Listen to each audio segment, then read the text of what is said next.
lecture series. We've got a good one for you today.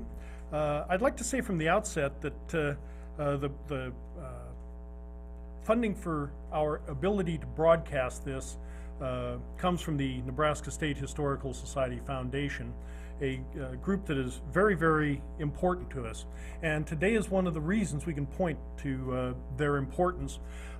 This year we are celebrating the 10th anniversary of the Gerald R. Ford Conservation Center in Omaha, Nebraska, a state-of-the-art regional conservation center, one of only 12 in the United States and one of only 3 west of the Mississippi River.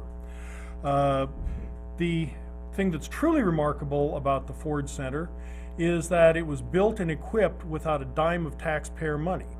And the reason we could do that is, 1, some very generous people, and 2, the good works of the Nebraska State Historical Society Foundation.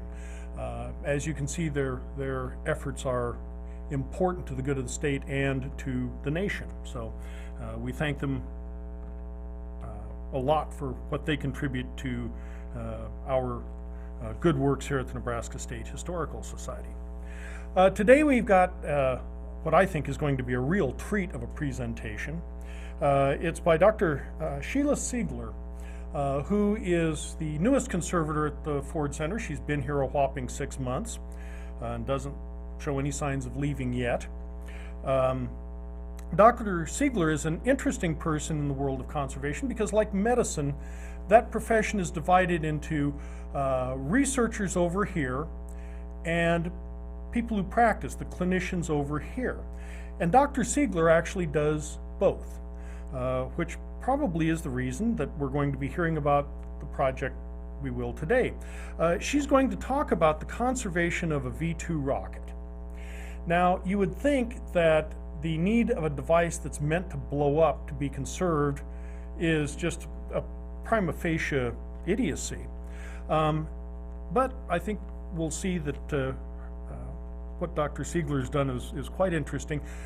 I have a vision, though, that I've got to share. I could just see the first part. I mean, imagine now the high drama of the moment. The first part of the examination of the object, the little panel is pulled back, the wire cutters go up, and Dr. Siegler is saying, is it the green wire or the red wire? Well, probably we'll hear the answer to that and a whole lot of questions about V-2 rockets from Dr. Sheila Sigler. Sheila.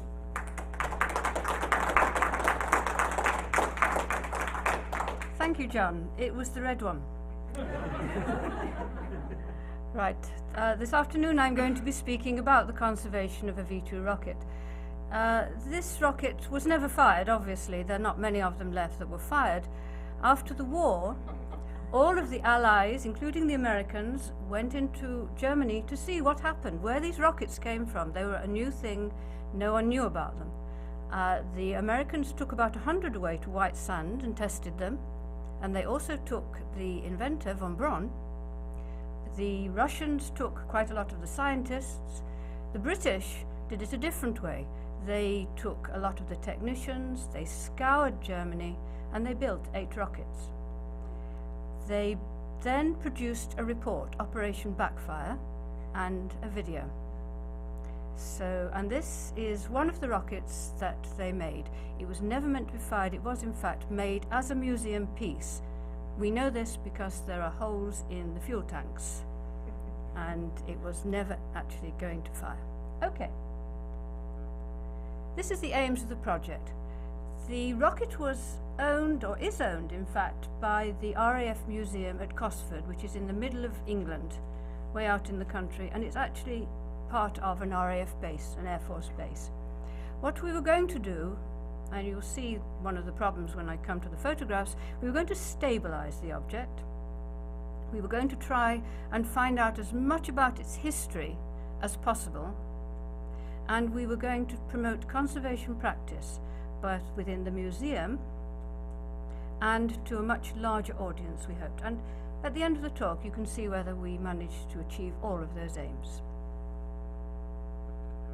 Here's the team. This was before I actually came to Omaha. I've been here 6 months. This work we took part in this work 95 to about 98. 1 week a month. We'd go out and we'd take a V-2 rocket apart. This is the only photograph I have of me since I was behind the camera. They took it when I was removing asbestos, which is why I look like the Michelin Man.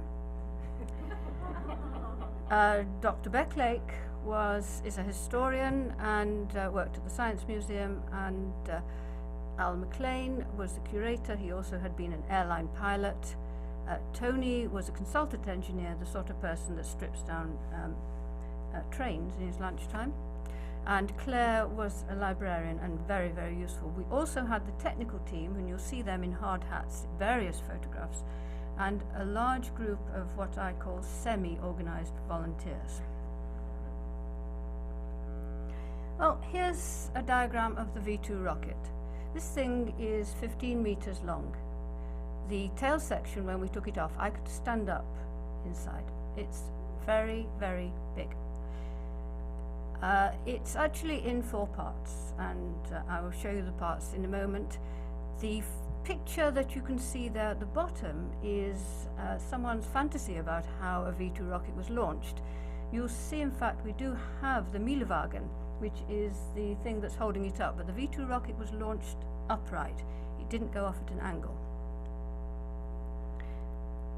We had the whole of the backfire documents, and this was very, very useful. If you know how they put something together, then you know how to take it apart. And here's the rocket. Okay, the first part, number 1, is the warhead, and this would hold about 3/4 of a ton of explosives.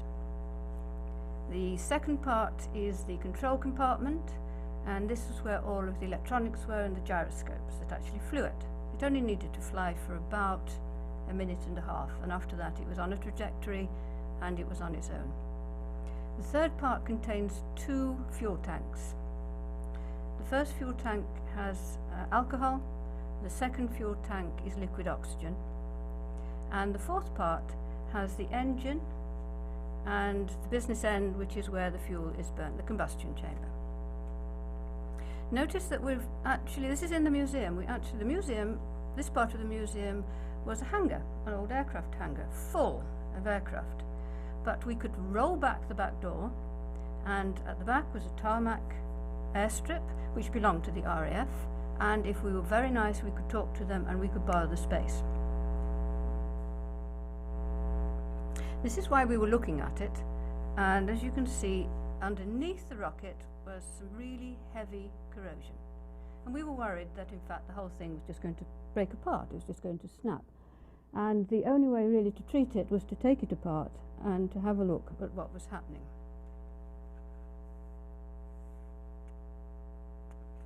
Okay, just a small aside. There are many organizations that restore archaeological old equipment and machines. There are 2 ways of doing it. I'm a conservator, so I'm on the right here. You can trust your own experience, and some of the team that I was working with had gone through this. They didn't really see why they should really share anything with anybody else, because they knew how to do it.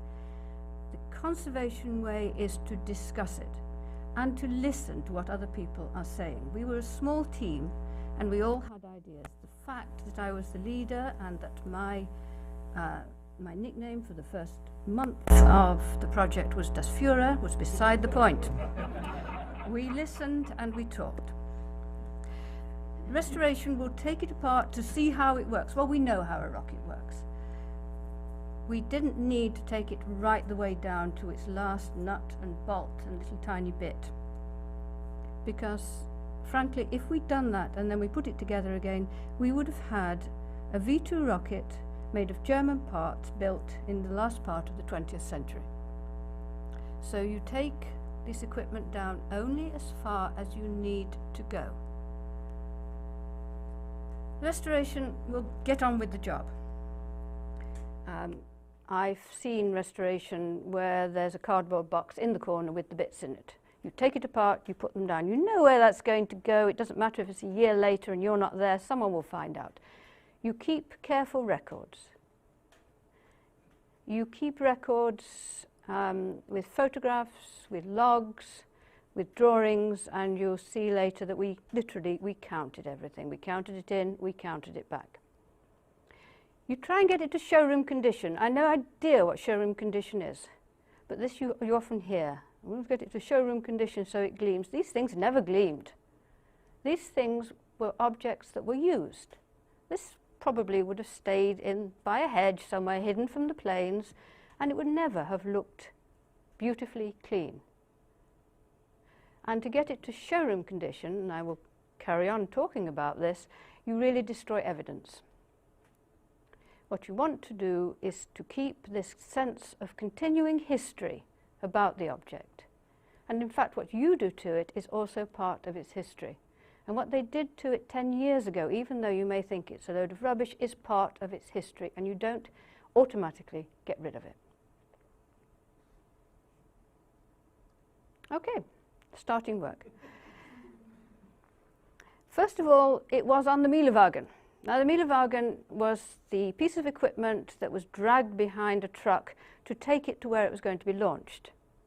The Mielewagen, if we'd left it on there, the Mielewagen wheels came to about here on me. So I would never have been able to reach it, and I would have been up scaffolding. So we needed to take it off the Mielewagen. First of all, we hired a crane. Here we sit. Several things to note about this. One, we can't find the centre of gravity. You've got a lifting bar. As soon as we started to lift it, it moved. You put it down again, we lifted it, it moved. Something in there was shifting, and we didn't know what it was. We knew that the warhead had about 3/4 of a ton, could have about 3/4 of a ton of explosives in it. We're a little bit worried at this point. Anyway, this is about how far we managed to get it to balance. We've taken, actually, the crane, as you can see, is not in the museum. It's actually standing in the Air Force Base tarmac.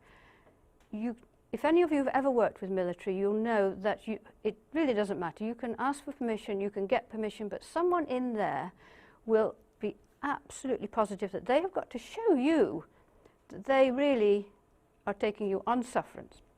So we've opened the doors, we're lifting it, and if you see in the background, there's a very small plane. This is a jet plane that was practicing running backwards and forwards. This was done to the sound of a jet plane and the smell of kerosene. Anyway, we got it off, and we put it down on the bogies, which were also part of the equipment. They just run it around the factory.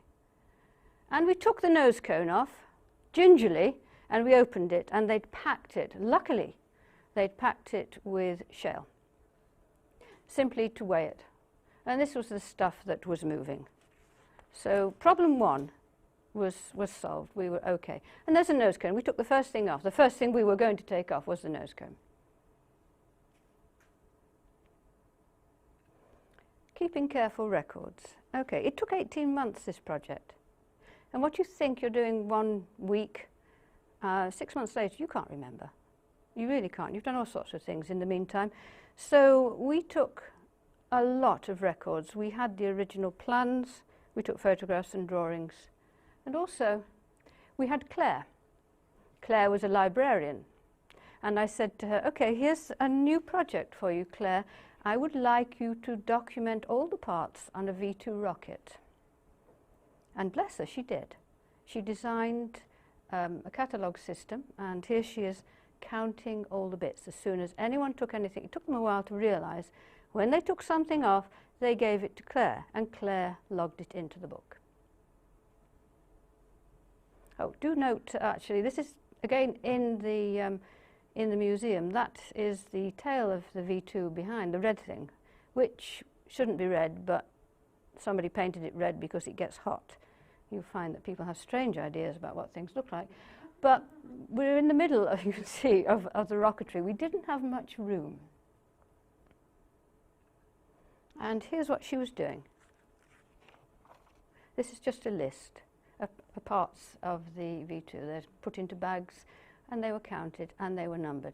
Some of the older members of the team, especially the volunteers, really couldn't understand what I was doing.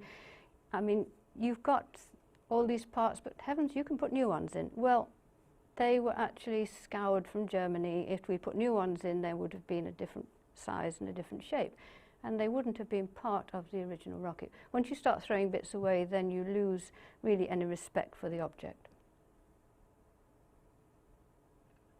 Okay. So we knew, because we'd watched the film, so we knew how to put one together. And now we'd taken the first bit off, the business end off, so we knew how it came apart. And here you are. The next thing we did was we undid the bolts round the tail and we slid it back. And this exposed the engine and the combustion chamber. This was very easy. It was far too easy. In fact, it had been done by people for the past 50 years who thought, I wonder what's inside there.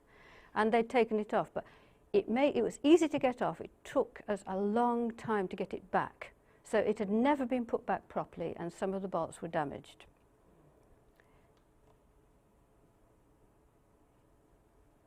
And here we are. This is the combustion chamber. The rocket is on its side at the moment. This was actually put onto the rocket from the top. The rocket was upside down, and they lowered this onto it. This is very, very heavy, and the engine, you can see those pipes there are all attached to it. If we'd simply we couldn't lay it on the floor. There was no flat surface to lay it on. We were going to have to turn it on its side, but that would have meant that the engine was sticking up about 20 feet in the air. So this time we took it off. There's the engine. We've taken the combustion chamber off, and here's the engine. Here's the business end, all the pipes. These are painted. They wouldn't have been painted these colours by the Germans, almost certainly. They weren't really interested in sending a nice painted engine inside the bomb. These were painted blue and red to show where the fuel went, because this was a museum piece. This is the other end of the rocket, and this is the control compartment. And not everything was in there, of course. Things disappear over 50 years. Things do disappear. But we had a fair bit of it left. And but the thing to notice here is we've taken the doors off so we can get at it. You can see what's inside there is plywood. In fact, the doors were plywood. And quite a lot of the rockets are built of wood. It chars, it doesn't burn, and it's very light, and you can work with it. And so the inside of this was plywood.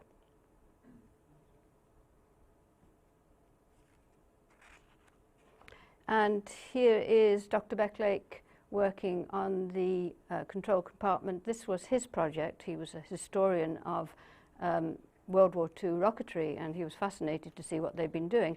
It really is like a laboratory. Every time they changed it, they left little bits in there. You could see where they'd moved things and where they'd improved things. Of course, being the Germans, they hadn't actually sort of closed everything up, so there were holes for things, and it was really quite fascinating. And he went through it and worked out what stage they were at, which left us with the middle bit. We've taken off the nose cone, we've taken off the tail, we've taken off the combustion chamber, we've taken off the engine, we've taken off the electronics. You've got the middle bit left. This has got the fuel tanks in it. 2 fuel tanks. One at the front has the alcohol, the one at the back has the liquid oxygen, LOX. This was in 2 pieces. It opens up rather like an Easter egg. This is like a cigar tube, it just opens up. And it was riveted all the way along, bolted all the way along, and then there was a piece riveted over the top. And this is the only place where we had to break it, because they were literally rusted in. So there's the technical team and the curator all working to get these strips off so that we could open it up. Now, we knew that the Germans, in fact, had insulated the liquid oxygen tank, because that stuff, you need to keep it cool. And they filled the liquid oxygen tank right at the end, because the whole thing just boils off. And we suspected that the British had insulated the whole thing, and it was insulated with fiberglass.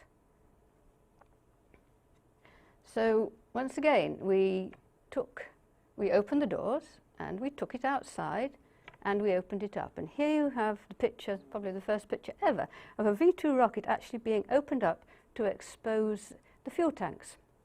And you can see the insulation, all that white stuff that's hanging down is the insulation.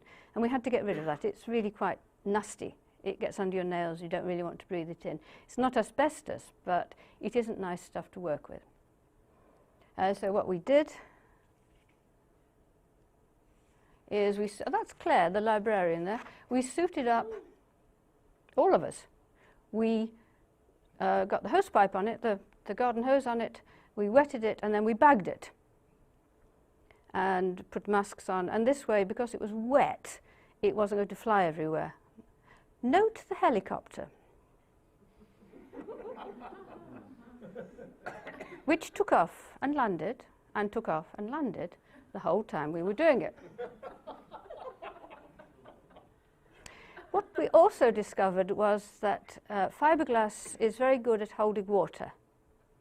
Now the rocket had, we know over its 50 years, been taken out on open days by the volunteers and raised up and lowered down and raised up. This is England, so it had happened at least once or twice in the rain. And what we think had happened is that water, of course, there's holes in it, water had got in and had been held by the fiberglass, which had then, it had sunk to the bottom and it had held at the bottom of the rocket, which was why it was corroded on the bottom end. And this is what the inside looks like when the fiberglass has all been removed. The thing to notice here, one, there's a lot of rust, which is fine. We were going to deal with that. But if you can see the green bits, the German builders painted the inside of their aircraft green.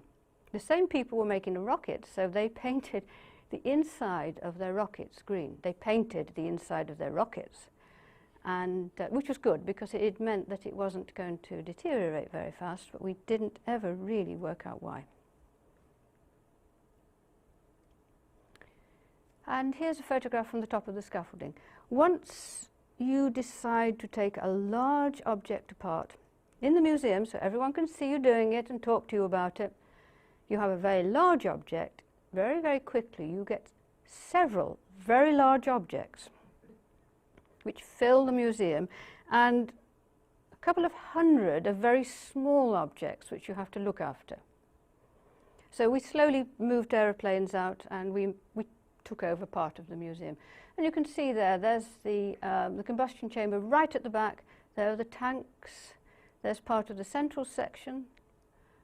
Here's the control compartment just in front of the picture, and there's the engine at the back. So we took it apart. This is about as far as we were going to go, ever. And then we were going to do some treatment, not with this.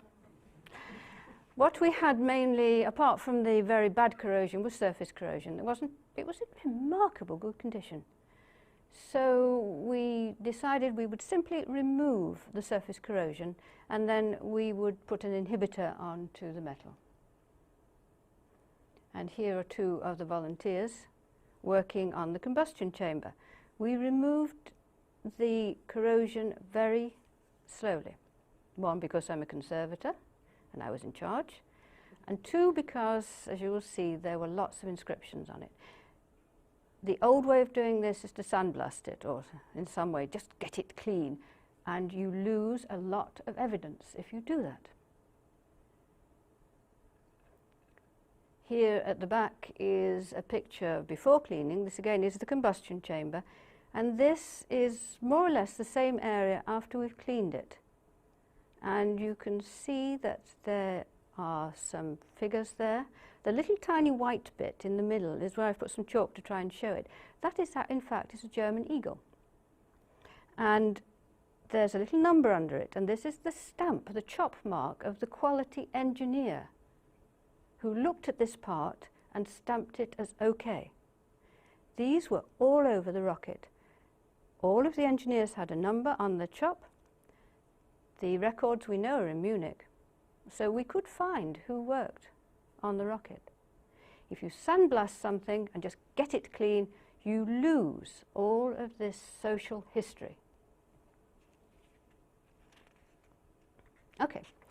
and we just wanted to inhibit it. These are some of the things that we used. We had a problem because we were doing this in the middle of a museum, and you can't really use solvent-based inhibitors.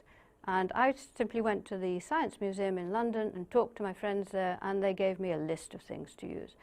We used the ferrous and dinitrile deviate on most of the metal. We used microcrystalline wax on anything that was going to be undone or could be undone in the future. Microcrystalline wax is just a wax. And then we used a paraloid B-72, which is simply a varnish, a very, very light varnish, and that went on only the painted areas.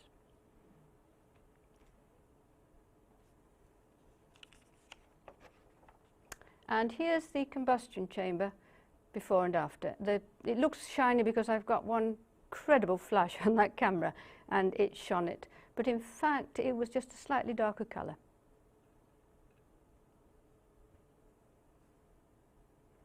Here's the inside of the central section. And we were very, very careful not to put it over any of the paint because we wanted the paint as evidence of how the Germans had produced the rocket. And here's the engine part again.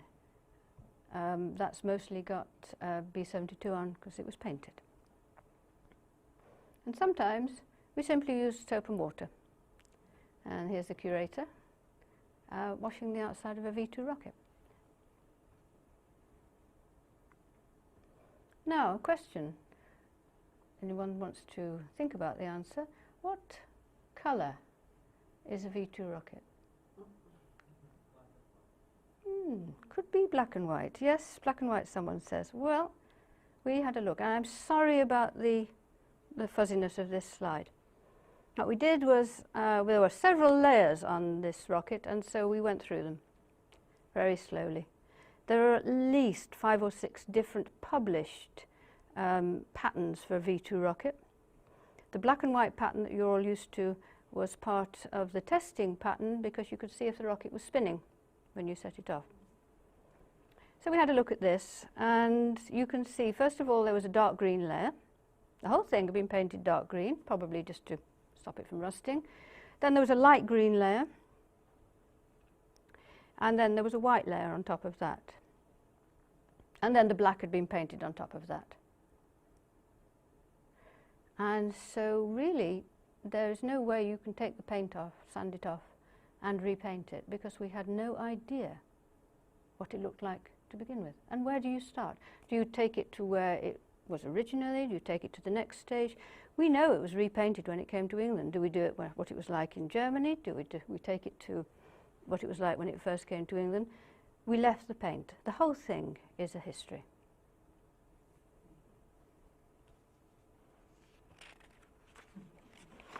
You know it was going to happen. You're going to have to do some rocket science. Don't panic. Just a brief thing about the rocket fuels.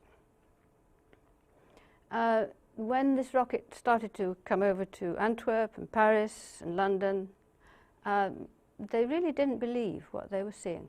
The first rocket to land in London, the government said it was an exploding gas main. There's no rocket there. That was because we didn't know about liquid fuels. We didn't understand how to do it. The rockets were propelled with solid fuel, and you can only go so far, and solid fuel is heavy. Well, von Braun was a very, very clever man, and this is how he solved it. The V-2 rocket, the fuel was ethanol, was alcohol, and liquid oxygen. You want the alcohol to burn in a liquid oxygen, an oxygen-rich atmosphere. Problem is that we know that will burn at 4800 Fahrenheit. And we also know that the combustion chamber would melt long before the fuel got there.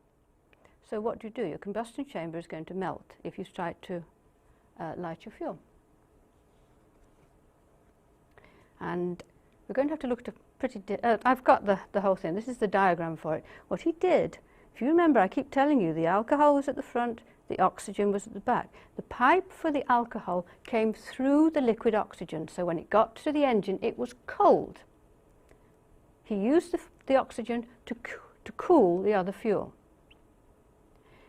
The oxygen and the alcohol never mixed in the engine. There's two pumps there, separate pumps. The oxygen was pumped to the top bit. You can see there, looks all the little rosettes of the combustion chamber, and that's where it entered. The alcohol was taken right the way round and pumped in at the bottom of the combustion chamber. There's the combustion chamber. Here's one that this is an old one. This isn't how we treat them anymore. Painted silver, it's a rocket. But you can see that in fact the combustion chamber itself is double skinned. And so the alcohol went through the combustion chamber, came up the inside and up to the top and cooled the combustion chamber, and then it was burnt. So the alcohol was cooled by the liquid oxygen, taken to the bottom of the chamber, went up to the top where it burnt, and it kept the chamber cool. And so you could burn your fuel. And this principle is still used on the Saturn rocket. This is why we went to the moon, because we learned how to use liquid fuel. Okay, visitors. We did this in the middle of the museum, and part of our brief was to promote conservation. There was no hiding it. And so we didn't have this many, but it felt like it. We would have groups of visitors, and these of course are English visitors and therefore exceedingly polite, and would never break in when you were talking to somebody, but would wait round the corner carefully until you'd finished and then come and ask you the same question. So sometimes we spent quite a long time just talking. We thought this was part of our job because it's part of these people's museum experience. They told us about the V-2 rocket, whatever they wanted to tell us, and we told them. And they, when they went away, they had had an experience, a living experience of a museum. We also had a German film crew. These two young Germans turned up to film us. And they did make a film, and I went on the web, on the World Wide Web, and I am starring in this, but I don't speak German, and I have no idea what it's about. Any of you do go and find it, and do tell me. But this was a private film, and apparently it was a great success, so I have no idea. This is the director of the RAF Museum, the big boss, who came down, and we've actually photographed this. This is the second photograph of me with long hair. This, he's talking to me about the V-2. This is the two directors of the museum. The BBC got involved, and this is one of the reporters from Radio 4, Science Now, who came along to interview us about what we were doing. She was fascinated by it. And of course, wanting to do it properly, she's actually interviewing John inside the rocket. So just to get the atmosphere, he's actually sitting there with his feet up, giving an interview to the BBC. And of course, this is England, and therefore, at one point, we're bound to get royalty. This is either the Duke, I shouldn't be saying this really, but this is either the Duke of Kent or the Duke of Gloucester. I'm not too sure which. But he came to visit the museum and he had a look at what we were doing. Okay, so we got it in pieces, then we needed to put it back. And of course you just reverse it. So we put the tanks in first. Notice how clean and everything is now. We load the tanks in. We haven't put the insulation back in. We threw that away.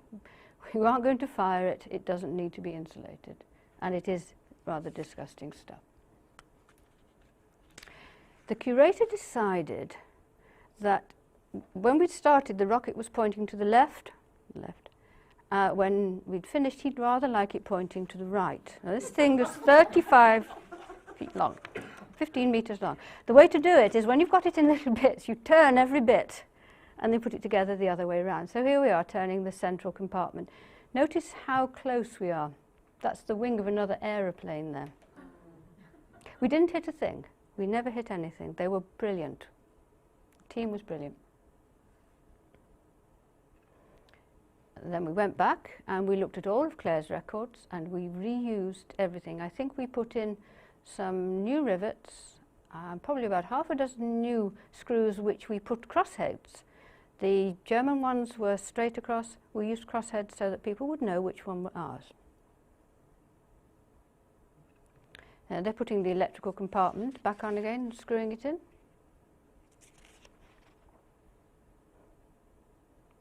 Then the engine. Then we put the combustion chamber on, and then we rolled the tail part on, and it took 6 men a day to actually screw the tail part on.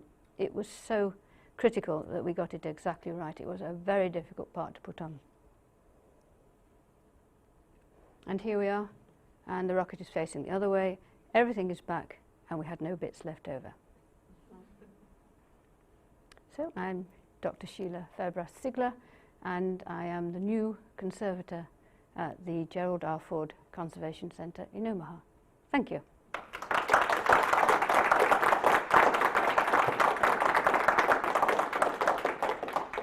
Questions? John? There's one real obvious one. When it was reconstructed in England, they used fiberglass. What did the Germans use to insulate liquid oxygen? Okay. John wanted to know, it was reconstructed in England and they used fiberglass. What did the Germans use? In fact, this was made in Germany. We captured the technicians. And you took von Braun back, so you knew how it was built. But we captured the technicians and we got them to make them for us. And this is what we filmed. So they did that? So they used the fiberglass, yes, it's the same thing, but we used a lot more than they did. And it had to be removed. Anyone else? Anyone, any questions about rocket science? Yes? What are the biggest differences between just museum quality V-2 rocket and actual operational V-2 rocket, other than the holes? The differences between a museum V-2 rocket and an operational one. The British actually were making V-2 rockets. They did fire them. They made 8. This just happened to be the one with all the bits that were broken. But they made 8 and they fired 5 into the sea. I must add, into the sea. Not at anybody. And so it was exactly the same. If we could have repaired it, then we could have fired it. And a lot of the questions that the visitors did, one of the automatic questions was, are you going to fire it afterwards and where are you going to send it? But in fact, it wouldn't work, so we had to say, no, we're not cleaning it to fire it. So. Did you refill the nose cone? Did we rebuild the nose cone? We didn't refill it, no. We threw the shale away. The nose cone is reinforced steel, and it's got reinforcing inside it. It's a pretty tough thing. I'm not too sure why they put the sand in. Something had to go in there, so they put some sand in. But it wasn't necessary, and it does mean you could lift it quite easily afterwards. We could get the crane and we could find the centre of gravity and move it safely. Yes? In your opinion, what was more difficult, taking it apart or putting it back together? What was more difficult, taking it apart or putting it back together? Actually, taking it apart was more difficult because we weren't used to working as a team then. And so it took a lot more discussion, and we weren't actually too sure what we were going to find inside. Once we started to put it together again, then by that time we were very used to the rocket. We knew where all the bits went. The only difficult bit was getting it to line up properly.